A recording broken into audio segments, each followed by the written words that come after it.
os 50% dos presos em presídios estaduais são crentes desviados. E a Bíblia diz: é melhor não conhecer, ser inocente, do que conhecer e pecar. Então tome cuidado, jovens, adolescentes. A ciência está aí, Deus multiplicou a ciência, só que existem dois lados. A ciência pode ser usada para o lado bom ou para o lado mau. Em Salmos, capítulo 70, versículo 5, diz assim: apressa-te, ó Deus, tu és o meu socorro e o meu libertador.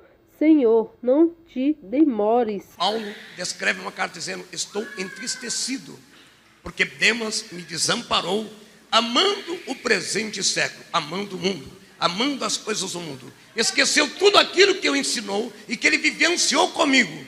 Ele preferiu amar o mundo do que continuar na igreja ou na sã doutrina. Queridos, esse é um tema bem propício. Nós temos que tomar um cuidado muito grande. A ciência está se multiplicando de uma forma sobrenatural. Falar que as coisas do mundo é feia, nós seríamos demagogos. Hoje você vê sorvete colorido, drinks de todas as cores. Você vê as casas de show com toda a aparelhagem de tecnologia que encanta os olhos humanos. Mas tome cuidado.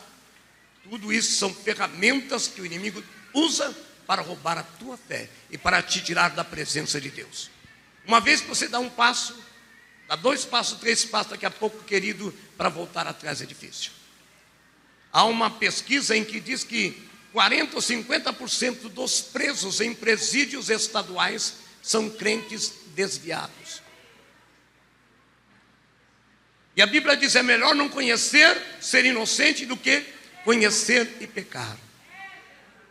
Então tome cuidado, jovens, adolescentes. A ciência está aí, Deus multiplicou a ciência, só que existem dois lados. A ciência pode ser usada para o lado bom ou para o lado mau. Tomem cuidado. Não deixe que as coisas do mundo, que são passageiras e ilusórias, venham iludi-los e resvalar os nossos pés no pecado e desviá-los da presença de Deus. A Bíblia diz aqui que Demas começou bem, acompanhando Paulo, o maior missionário do Evangelho de Cristo, ou da palavra. Paulo não viu Jesus frente a frente como os discípulos, mas fez mais obra que os discípulos que andaram ao lado de Jesus. E agora Paulo, ele tem um grupo que o acompanha. Timóteo, e agora Demas. E agora, na última hora, Demas o abandona. Nós estamos vivendo um tempo em que não vai demorar muito para que muitos queiram dar esse passo. Queridos, não desista. João disse na sua epístola: filhinhos, já é a última hora. Não dá tempo, não quero que você abandone o lazer, não é nada disso, e vive santo, não é um cristianismo religioso. Eu quero que você viva a prioridade, Deus em primeiro lugar. Muitos homens da história da Bíblia começaram bem.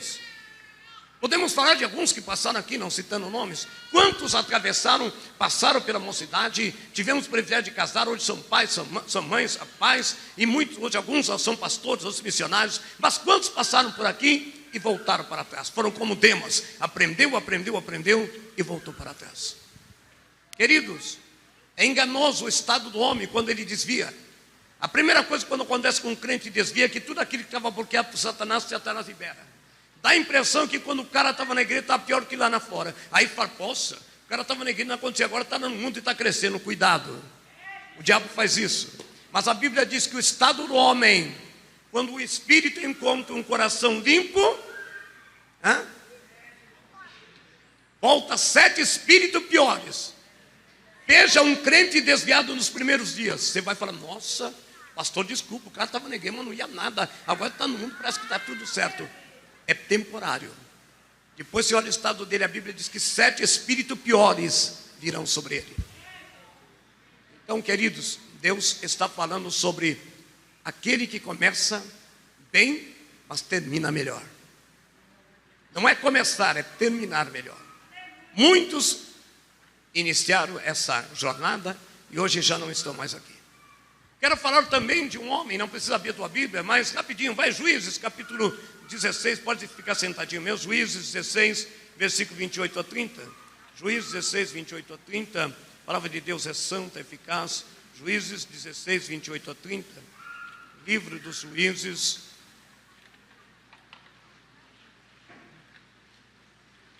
antes de Samuel, capítulo 16, versículo 28 a 30. Todos acharam? Livro de Juízes, capítulo 16, versículo 28 a 30. Vou estar aqui recorrendo um pouquinho. Juízes 16, 28 a 30. Então Sansão clamou ao Senhor e disse: Senhor Jeová, peço-te que lembres de mim, e esforça-me agora só esta vez, ó Deus, para que de uma vez me vingue dos filisteus pelos meus 2 olhos. Abraçou-se, pois, Sansão com as 2 colunas do meio, em que sustinha a casa, e arrimou sobre elas com sua mão direita numa e com a sua esquerda na outra.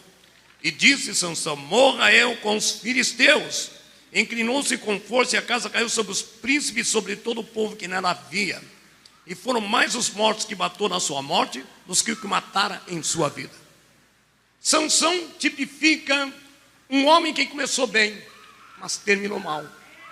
Eu quero falar do teu amanhã. Quais são os seus projetos? Prioriza Deus, comece bem e termine melhor. Não deixe que as coisas lá fora venham roubar aquilo que Deus tem.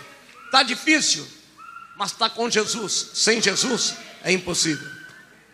Queridos, quem foi Sansão? Um nazireu de Deus, um homem prometido, um jovem escolhido, que não podia passar navalha na sua cabeça, porque o cabelo tipificava a sua força, uma força excomunal. Um homem guerreiro, que foi separado e preparado para Deus, para levar o seu povo num tempo oportuno da mão dos filisteus. Sansão fez maravilhas, um homem de uma força excomunal. Não tinha como... As portas e ferrolhos das portas da cidade eram enormes, muitos maiores do que a gente possa imaginar. Ele arrancava com a sua mão, ele rasgava o leão, ele matava, ele derrotava com uma queixada, ele matava soldados inimigos. Era um homem que tinha uma força excomunal, mas foi escolhido, separado por Deus para uma obra. Não te esqueça. Você pode imaginar: mas eu sou só crente no banco. Não importa. Você foi escolhido e separado para Deus para uma grande obra. Ele era um homem separado por Deus. O Espírito do Senhor se apoderou de Sansão de tal maneira que ele tinha uma força excomunal. Sansão tinha também um título mais importante naquela época no povo judeu. Ele tinha o título de juiz, julgava a causa do povo. Tinha, pois por perto, quem orientava os seus próprios pais. E nem todos nós temos esse privilégio. Querido, além do título, ele tinha uma força excomunal como ninguém havia possuído ou possuía em toda a vida. Era um homem tremendo, forte, tremendo, que derrotava os seus inimigos. Um homem que tinha tudo para dar certo. Você tem tudo para dar certo, pode ter certeza disso. Tinha tudo, mas acabou-se se suicidando. Como é que pode uma coisa dessa? Deus não é Deus em morte, é Deus em vida e vida com abundância. Mas por que Sansão chegou a esse ponto? Porque aconteceu que um homem escolhido por Deus, de uma força excomunal, que fez a história, faz parte da história da Bíblia. Porque esse homem termina de uma forma tão terrível? Porque o final da vida desse homem foi tão destrutiva. Um homem que derrotou milhares e depois foi derrotado por uma mulher. Por que aconteceu isso com Sansão? Porque simplesmente Sansão decidiu pisar em cima do que Deus tinha lhe dado a ele. Sabe o que é isso? Menosprezar as coisas de Deus.